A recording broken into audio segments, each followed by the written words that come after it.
All right. Good morning, everybody. This is a podcast where we're going to start discussing about the ins and outs of foster care and giving you guys the knowledge that we feel like some people aren't really giving you, so that you can succeed later on in life and you feel like you don't have to be another statistic of going back to your hood or going to jail or dying or living on the streets or anything like that. We're going to give you information. Um, Interview to interview. This right here is one of my closest friends. Growing up, we actually lived in a group home together out in San Dimas, California. And we're going to talk about um, three things: what got him there, um, what it was like inside of him, uh, and what he's doing now, like to better himself, things that and the information that he wants to give you guys that he feel like you guys aren't getting. This is my boy Justin, and we about to get into it right now. What's up, man? What it do, man? How you doing? I'm doing good, man. Thanks for coming on, man. No problem, man. Thanks for having me.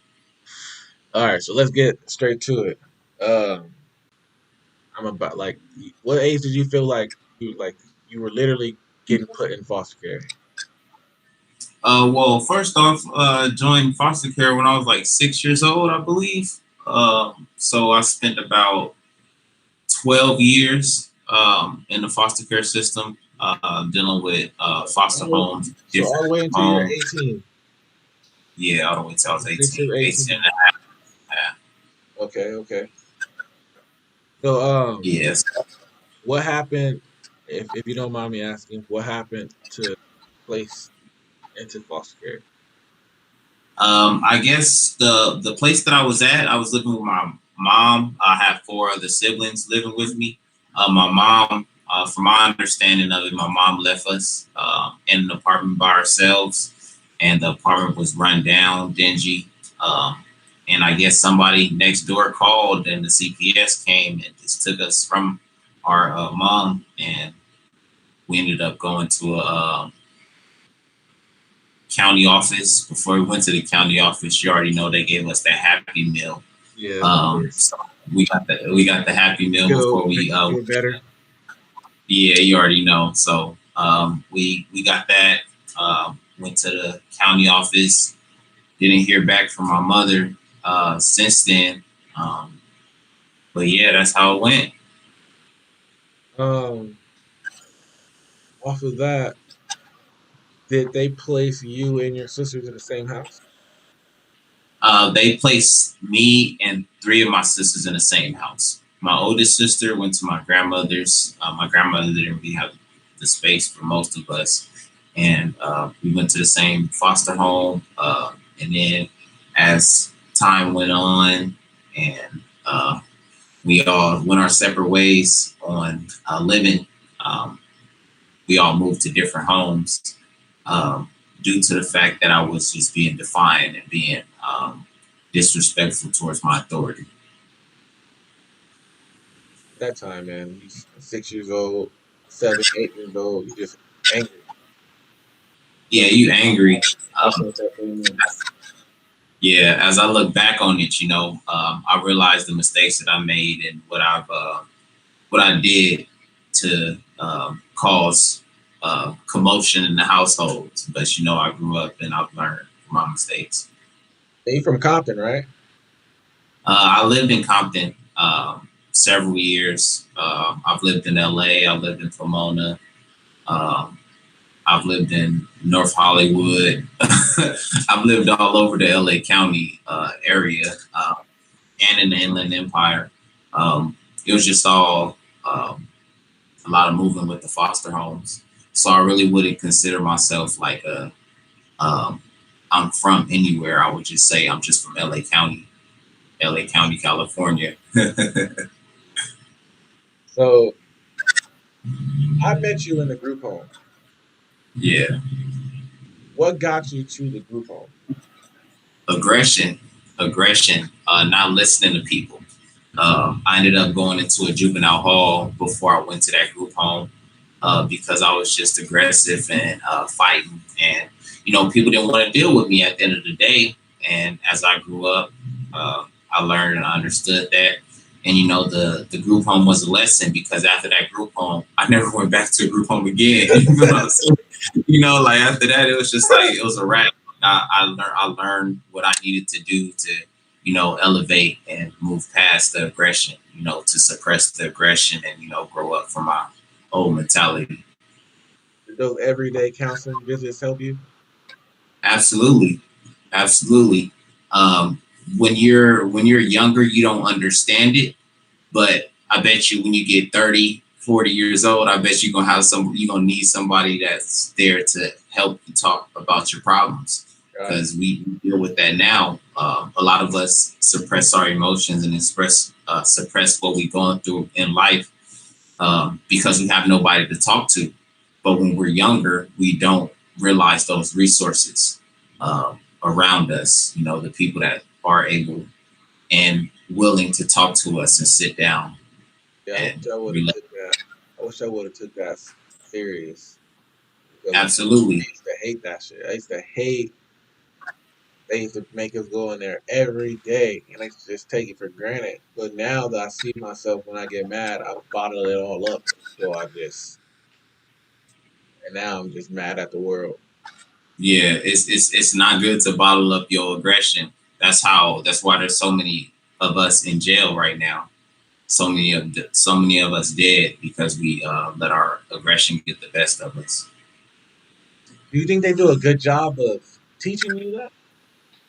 Or do you feel like it's more of like a go with the flow type thing? Like, I personally felt in the group home, it was more of like a go with the flow. It depends on who you are. It depends on who you are. Depends on where you come from, and depends on if you're willing to listen. Depends on if you're willing to learn from I feel it. So after juvie, you get placed in the boys' home. Boys' home McKinley, San Diego, California. I was there with you. It was a great time. We did have a good time. I'm not it. gonna lie. Yeah, we was young. We was young and wild. Young and wild. We had That's a good what it time. was. It was really messed up though. Like how it was. Like it really felt like jail. Like we were in jail, It was similar to it, just without the fences. right? Like they We tell you when to we eat, were shower, supervised. tell you when to eat, when to shower, when you can go play, when you can go out and play ball, when you can go swimming, all types of shit, bro. That shit was crazy. At least we had those privileges, It's Certain true. people didn't even have those privileges. We had the privileges of making money by getting jobs inside the center. You know, we were Kitchen. all able to take advantage of the system if you want to go about it that way. How'd you like working in the kitchen? Um, it was cool. It's crazy because sometimes I forget that I worked in the kitchen. So but I never even put that on my resume. That's the crazy thing about it. Um, you know, it was good because I was able to make money, and I was clocking in every day. Sometimes I would You were put always extra hustling. hours on my time clock. You were always I would hustling. just On God, I would go up there for an hour and put in I was there for 4. You know what I'm saying? And they were like, oh, because he worked so much, they thought I was really there for 4 hours, but I was really there for an hour. Like Yeah. it's a way to play the system. And it was tax free money. We was young. We was getting probably paid under the table cash. I don't remember how much we was getting paid an hour, but I was able to buy a PSP, Xbox. It was more than that weak ass allowance they were giving us. What was it, like $7? Yeah, man, $7 a week. I think $7 a week, $7 and a week. that's just back then. You could get a good meal. $7 get you a good meal, but not no more. Not no more, man. But yeah, I always resorted to that, was working to get out of the house, get out of the cottage. Yeah. Instead of me being inside of the cottage with the other guys, I go work. You know what I'm saying? Like, let me go do that instead of being in here causing commotion with the other fellas. Because we all animals. We all animals without a leash. Everybody ready to go off. You know what I'm saying? You can't lie. So, how would you, by us being at the group home, how would you rate the violence that took place inside the group home? What do you Not mean rate the violence? not just the violence too. I'm talking about like everything, like people faking, like they gonna kill themselves, go to the mental hospital, uh, the fighting, uh, the manipulating, like just the stealing, like just everything, bro. Like you have more fight. I feel like we have more fights in a day. Like when we were living in the same cottage, I feel like we have more fights in a day in that cottage than I've ever had in my life. We was wild back then, because we was off the chain and we was unleashed. Nobody really can control us. Um, they really just had a level system that expected that we was gonna do good. But once we break after that level system, somebody down bound to go off. Uh, A's, B's, C's, D's, and F's ain't gonna keep somebody in line. You know what I'm saying? So And once you uh, drop that level, it was over with. yeah, was it levels in A, B, C, or was it like colors? I forgot. I don't even know, but I know once I don't even want to say their names. Once once you drop trays or doms, once you drop trays or doms level, oh my god, it was over with. They were Yeah, exploded. it was a wrap. It was a wrap, but They were yeah, exploded. it teaches you discipline. It teaches you accountability. Once you do something that um, is unacceptable, you get demoted. You know what I'm saying? In life, if you do not do your job, you're not gonna keep your job, right? You know what I'm saying? So it was a lesson learned as I grow up. They're all lessons that I was taught in those group homes, in these foster homes, because I wouldn't be where I'm at today if I didn't take those lessons seriously. I feel like it taught me how to slow down.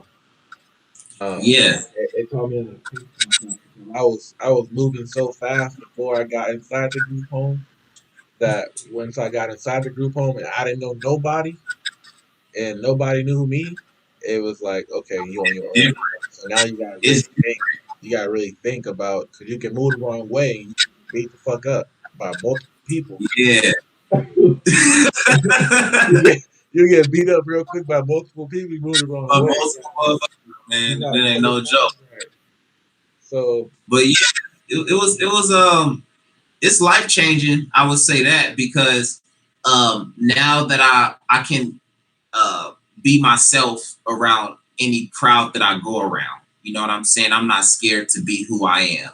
Like me, from being in those group homes and having that intimidation factor. Like, I don't know nobody here. I gotta deal with what is real, and I gotta survive. That's just the daily mentality with me everywhere I go. If I deal with a new job, deal with a new assignment, deal with anything that I do, it's just, I'm here, let's get it done. I can't be scared, let's get it done, let's get it over with. And that's what that not foster care, but the group home living does. You got to be ready for whatever's coming towards you, because somebody can be really lurking behind you without you even knowing. So it's like prison. They said it's like a boy said it's like prison. Now I really think about it. Without the stabbing and stuff, you get hit. man, You get hit with a lunch tray while you eating lunch. man, Nobody, and it's a wild. I seen that happen. Yeah, it's crazy, man. It's That like crazy. so. Give me one story from a killing that you remember that you'll never forget. One story. All right, I'll give you a story, man. So there was this guy that I grew up with that I saw in McKinley that I knew before going into this group home. So he was a little older than me. So at the time, I felt like, I was going to be like his little brother. You know what I'm saying? Like, he going to take care of me and shit. Right? So it was like 2 weeks as I'm in his group home. And 2 weeks in this group home, this dude gets into a fight. And the guy that I was looking up to gets his ass beat, right? So, mind you, so like, I'm thinking like, maybe I might have to put on for him or some shit like that. Like maybe I have to fight for him or some shit. He got beat up so bad and he didn't want to fight back that I didn't even want to fight for him. You know what I'm saying? And so as he got beat up, I just lost all respect for him at the end of the day. Like I did not want to be around the dude no more. It was just crazy. And, the group home living is, if one thing that I've learned about group home life, if you see something and and it's humiliating, you don't want to be around that motherfucker, right? You don't want to be around it. It's like I said, it's like jail. Yeah, but when I was younger, I looked at it that way. But as I've grown, I want to apologize to that dude because of the fact that maybe I should have, been there to support him after he just got beat up. Because, people need support. Some people do need that extra, like, hey, it's all good, man. Just get back up and, dust it off and learn from it. Maybe you shouldn't have swung on them. You know what I'm saying? Maybe you shouldn't have done this. Maybe you should have done that. And it's a lesson learned. But at the time, I just didn't want to be bothered with him because I just saw him get beat up. And I didn't want to be known for the motherfucker that got beat up. So it was just like crazy. But, I want to apologize to him if he sees this. But, it's just. You're right, though. I'm going to keep it a buck. If you got beat up, you were like taboo. Yeah, like people was gonna always punk you for your lunch. Yeah. If like it was prison. I forgot. We can't forget that. It was really child prison in those group homes because it's level 12, level 14, where these kids are not going home. You know what I'm saying? They're not worried about who's gonna pick them up at the end of the day. This is their house. You feel me? This is their crib. Like they gonna do whatever they want to do, level or not. Level or not. But it was getting beat up in a group home was life changing. So as I grew up, as I was in that group home, I knew when to pick my battles, and I knew not to get beat up in front of people. So if I had a possibility to like, all right, this guy might not be a good matchup for me in front of people, we gonna go to the bathroom. We gonna go to the back of the yard. You know what I'm saying? Where nobody's seeing it, so we can get the respect. Get the respect. Because the one thing, because you don't want to get beat up on live. Yeah, one thing you can't do. The two things you can't do, I'm gonna say two things: is get beat up in front of people, and if someone call you out for fade, you better fade them. You got to. You have to. It's all about a respect. Yeah. So I ended up going to a foster home in Long Beach. For about like 8 months, and then I went to another foster home, and then I graduated from that foster home. I graduated from high school in that foster home, and then I emancipated and basically was on my own after that. Went into independent living for a year, and then went to get into an apartment, got an apartment. Now I'm in a house. That's about it. Worked. Continue to push. Stay positive. So after the foster homes, like, so what are you doing now? Like, what's the main thing that you took away from all that built you up to what you're doing now? Because like you said, you got a house, you got a fiance. I would consider myself as a traveling worker. uh, I do all types of shit. I can forklift. I got my CDL. I got my. Which I'm going for now. Going for now. Oh, you going for your CDL, bro? Yes, sir. Yes, sir. Hell yeah, hell yeah. That's what I'm talking about. And then I was supposed to go to do work with the U.S. Forest Service this year. I got up there and I was like, fuck that. I don't want to do that shit no more. Yeah, nigga, we didn't grown up. Excuse my language, but yeah. So I'm trying to start a business into buying and selling cars. Like auctions. Yeah, car auctions. I may be I'm gonna be pursuing my pilot's license in 2022. You're doing a little bit of everything. Yeah, we just trying to live. We only got one life to live, and we might as well live it up to the fullest. I don't want to live in a matrix. That's what it is. I enjoy having the opportunity of doing something different. It gets tiring of doing the same thing over and over again. The definition to insanity is doing the same thing over and over again. And I like doing stuff outside of the box. I enjoy my freedom. I got you. So, but you got to keep insurance. You got to keep health insurance. So on top of you doing what you're doing now, what is some information that you would like to give up and coming are going to be either aging out of the program, either they get emancipated to the program, or even they're still inside the system, just living every day angry at the world, trying to like, what type of information would you give them to help them out? They just need to reach out. They need to talk to their social workers. They need to talk to if they have a caseworker or just some type of foster care liaison if they have one inside their school where they'll give them the information about independent living programs, transitional housing programs where they'll be taught to learn how to live. College is also a big thing for graduating high school foster youth to go to because college is paid for in full because of you being in foster care. So if you want to go to college, that's cool. If you want to learn to do a trade, that's cool because you can go to a trade school and foster care. The foster care program would still possibly pay for your trade program. There's scholarships out there, and there's many people just like you.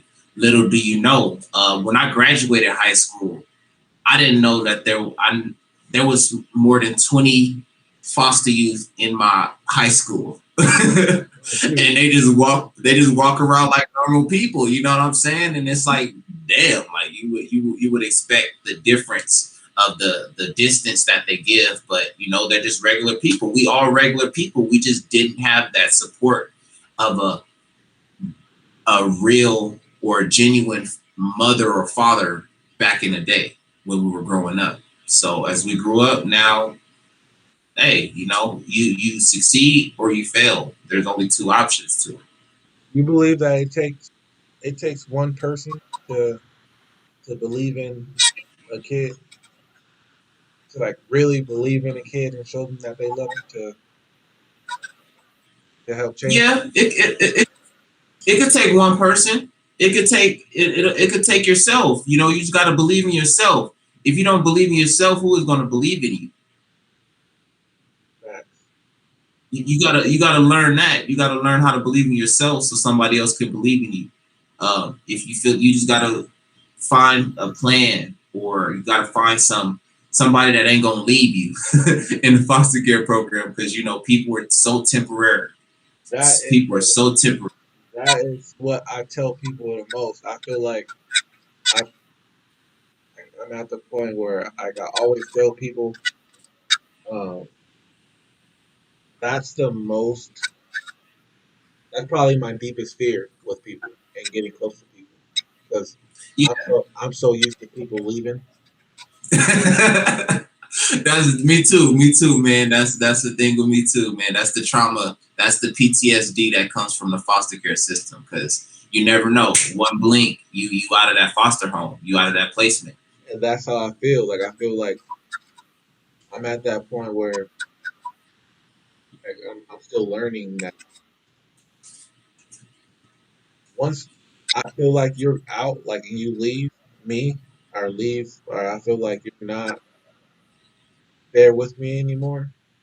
Like I exit you out. Like there's no more talking, discussion. Like you're done. Like and that's what I'm working on now.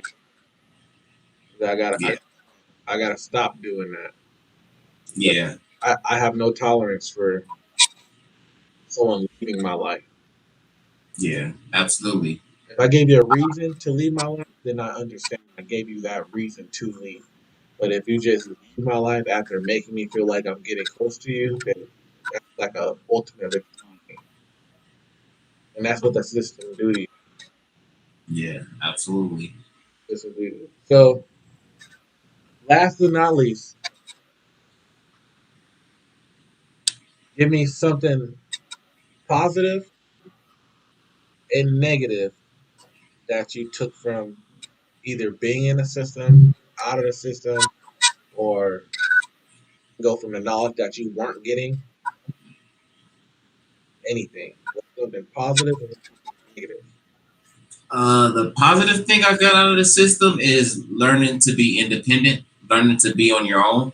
Um, sometimes when you don't, some people aren't going to be there for you, and you got to learn how to be there for yourself. The foster care taught me how to, cope with myself and, learn different alternative ways to deal with my aggression, deal with um, anxiety or depression or whatever moods that I may face. But thankfully, I'm blessed to have a support system or people that care for me. Um, the negative thing about the foster care system is the constant moving, man. The constant moving. You never know what's permanent. So with me, I can understand that I never know what's permanent. That's why I go. That's why I work different jobs because I can't depend on my boss. You know what I'm saying? Like, I'm gonna continue to work. I'm gonna continue to do other things because I really don't know if my boss gonna switch up on me tomorrow. You know what I'm saying? Maybe the company might go down. It's like that trust factor. I have a hard problem with trust. That's exactly what I just said. Where that goes right into it. Like I really just that's how I like that goes. That's every foster kid pretty much and how they feel about situations that you can't trust nobody. That's life though. Like they push that so much in life with everything that you do. It's like you can't trust nobody. But is it true? I don't know because sometimes I can trust people It's true to an extent because to an extent. you have people. I have my mom my foster mom to the day, 15 years old. I'll trust her with anything in the world. So it's true to an extent. You got to be able to have a barrier. There's a barrier or a bubble the foster care system builds or creates from the constant moving or the constant, who is going to be there for you because your social worker isn't going to be there for. Well, let me not say that. Most social workers won't be there for the full extent of the time that you're in foster care. They might just get a new caseload or something. That's happened with me multiple times where I've had a different social worker and it's given me a harder time to trust because there's another person working on my file, another person that might not care about me. It's like it's a vicious cycle is what I call it. But just over and over and over again. Yeah, it's the vicious cycle of the foster care system. But things have been, changing for the better in the foster care system with kids growing up and learning about different assembly bills that have been passed for foster youth. I'm pretty sure you heard of the Assembly Bill 12 that gives foster youth a stipend or aid every month for them if they want to pursue college or if they want to pursue working for their living expenses. Until they're So 21, right? Until they're 21. yeah, Yeah, I was on that with college. oh for sure, for sure. That Yeah, happened. so They actually passed that bill the year I graduated high school. oh for sure. Yeah, I was doing the California Youth Connection. I was one of the co-chairs for the Los Angeles County branch, and we were advocating for that assembly bill to get passed at the Sacramento office So when I was going. when you did that for me. I did that for all of us. We need some type of support outside of when we were 18 because The they year spent. that you did that, the year that you did that was the year, and they passed it is the year that I was able to go to college for free.